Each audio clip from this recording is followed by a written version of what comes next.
Let's switch gears a little bit, and we're going to go to ground cover. As you can see, this looks kind of crappy. It's just a texturized thing that that doesn't have a whole lot of life. So what we're going to do is go back to our object editor, go to library, go to level, go to environment, and ground cover. You can also, anyway,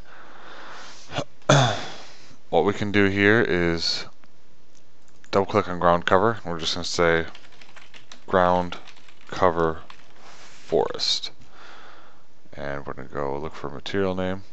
A lot of times these will be under, they don't really have.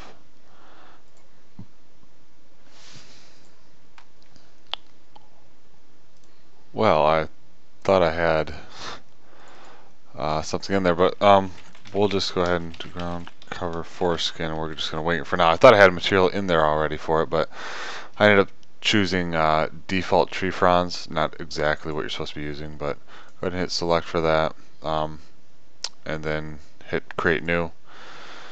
And then let's just go ahead and show you what it does. At least it's not going to look quite right, but go here, and as you can see, that's obviously a tree frond, but it is ground cover. You'll notice it rotates, which because it's a flat, one-dimensional object, but it also has wind movement in there as well to make it look somewhat realistic, but it does cover the ground with this sort of thing.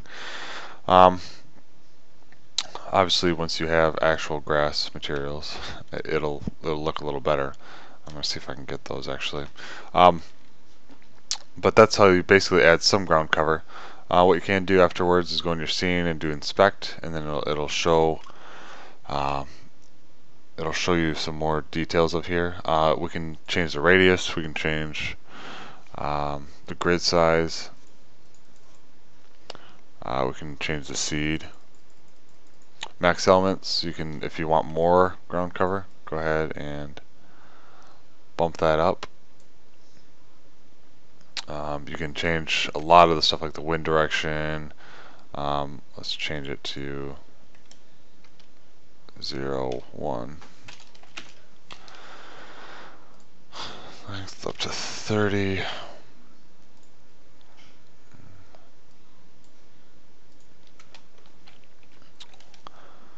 Alright. So, change all that, and then let's go ahead and go back in. As you can see, it's now blowing from the other direction, and it's blowing a little bit harder, so that does change it.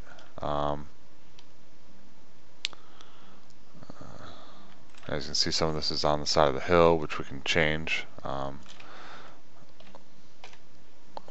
If we go back to this, go to inspect. Let's change this way up, see if that makes a difference.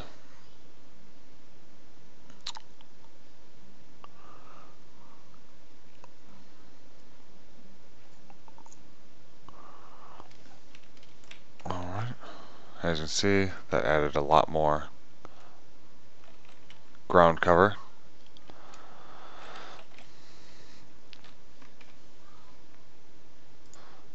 Alright, so it took me a while to figure everything out here, but alright, we don't want the palm fronds to be our ground cover, obviously, so let's go back into the material editor. We're going to do a new material. I'm going to call this basic grass. We're going to go ahead and go back into this, and I added these. I think they're available for download from docs.garagegames.com. Go into environment. Let's go grass 1, and let's go ahead and save. Alright. Now let's say we wanted to update this, so let's go back to this. Let's go to our scene. Let's go to ground cover. Let's go to material, and let's change that to, let's see if it's in here somewhere. It should be. Okay, we have all those new materials. Oh, this is by, so it's probably over here somewhere. Hold on. We'll find it. Or not. Okay.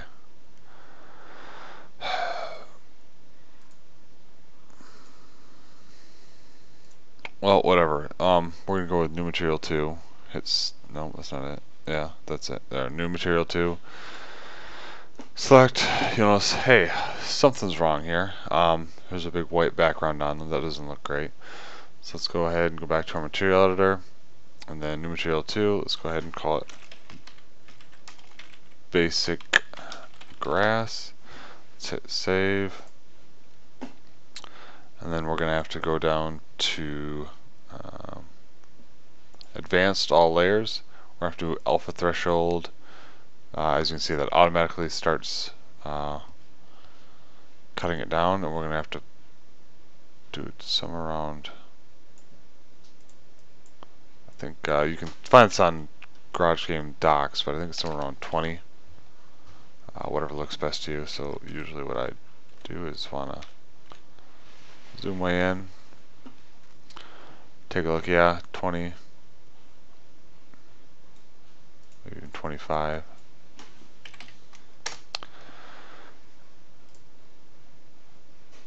Double-sided. Alright.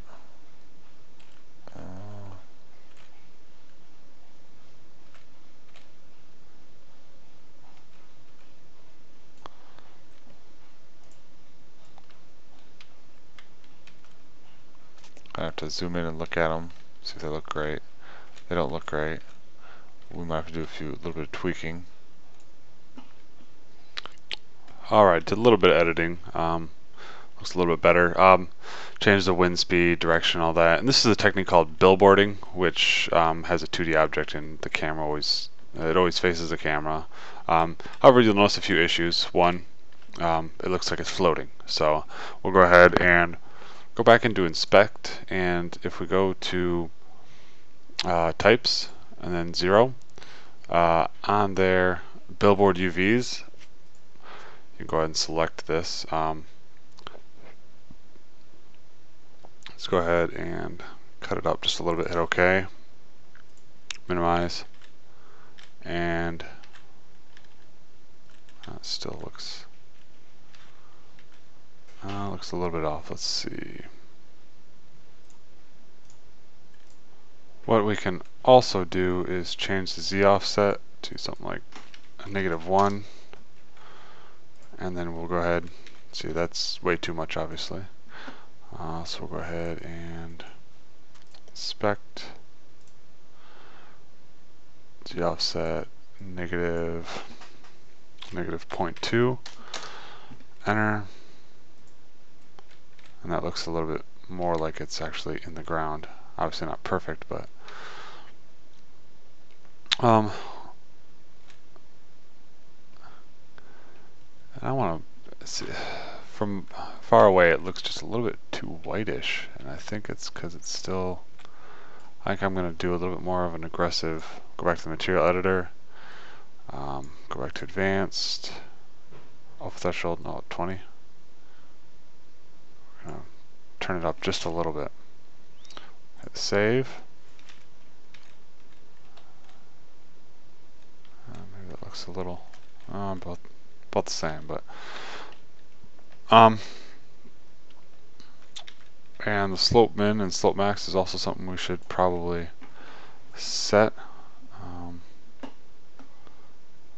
Let's not save that. Let's go back to this, ground cover, inspect. What we're also going to do is in types 0. We did the billboard UV shapefile name. We can choose what layer it goes on. It shows all the layers we have in our, and we can choose just go on sand, just go on rock test, which is actually my ground, just go on a cliff. So that's another useful thing there. We can change the size min and size max, so that makes larger and smaller types. Minimum elevation, max elevation, let's do 10. And let's go ahead and bump up the max elements. Let's do that to 9,000. How about that? Alright.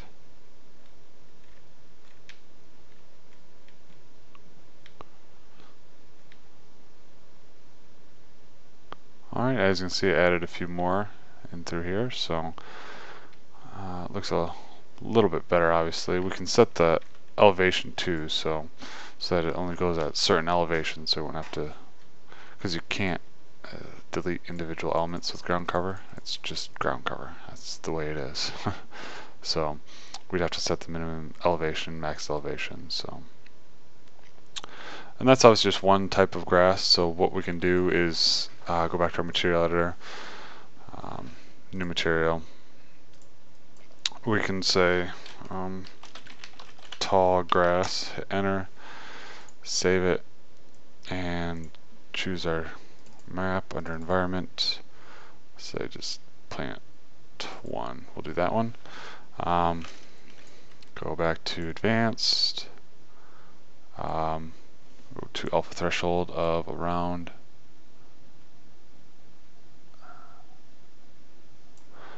Let's do 46.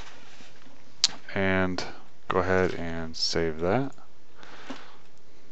And we're going to go back to library, level, environment, ground cover. We'll add another one called tall grass. Material name of, I really wish I had like a filter, like you could just search for something. As far as I can tell, you can't. Tall grass, there we go. Create new. Tall grass cover. Create new.